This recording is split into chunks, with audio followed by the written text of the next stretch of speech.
everyone. I am Dr. Gaurav Bhalla, Senior Consultant, Max Hospital, Shalimar Bagh in the Department of Medicine.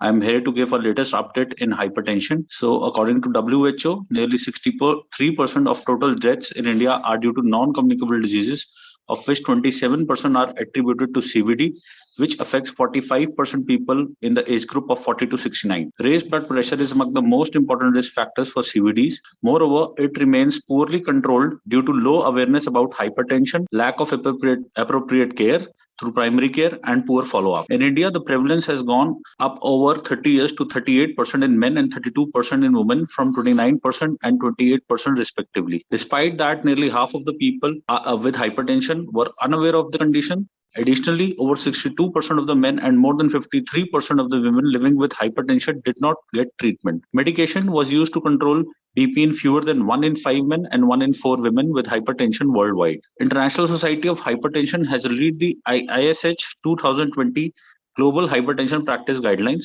The AHA, that is the American Heart Association, has released a scientific statement in 2021 offering new guidance for management of stage 1 hypertension among patients with low atherosclerotic cardiovascular disease risk.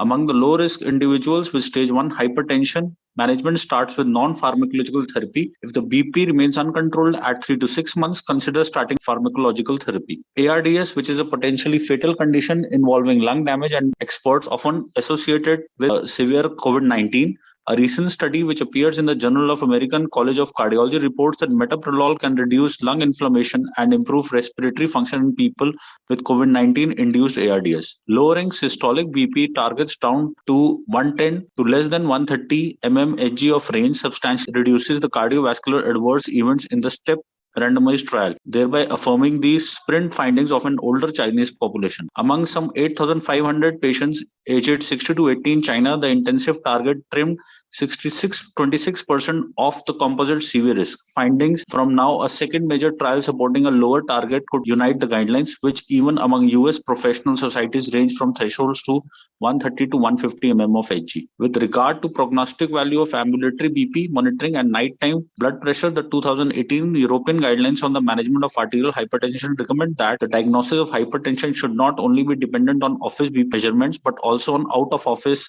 measurements such as ABPM and home blood pressure monitoring, that is HBPM.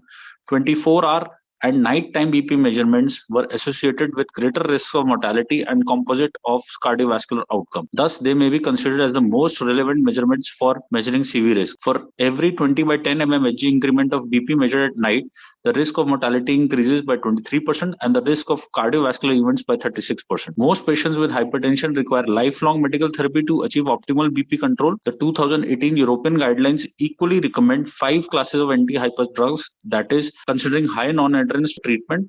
The importance of combination therapy is particularly highlighted to improve the adherence to therapy and BP control. Therefore, the 2018 European guidelines recommend, especially in the context of lower BP targets, to start anti-hypertensive therapy with an initial dual fixed combination of ACE or ARB plus calcium channel blockers or diuretics. Since early July 2018, products containing valsartan have been recalled worldwide as there was a detection of a carcinogen, that is NMDA, which can be found in candesartan, irbesartan, losartan, olmesartan and valsartan. NDMA has been classified by the WHO International Agency for Research on Cancer to be carcinogenic in humans. If 1 lakh patients would have received NDMA contaminated valsartan from Beijing Hua High every day for 6 years in the highest dose, it could result in 22 additional liver cancers over the lifetime of these patients. The presence of NDMA in these drugs could lead to 8 additional cancer cases in 1 lakh patients if they had taken the highest daily dose over 4 years. Valsartan recall accompanied by a significant increase in the rate of emergency department visits by over 6%.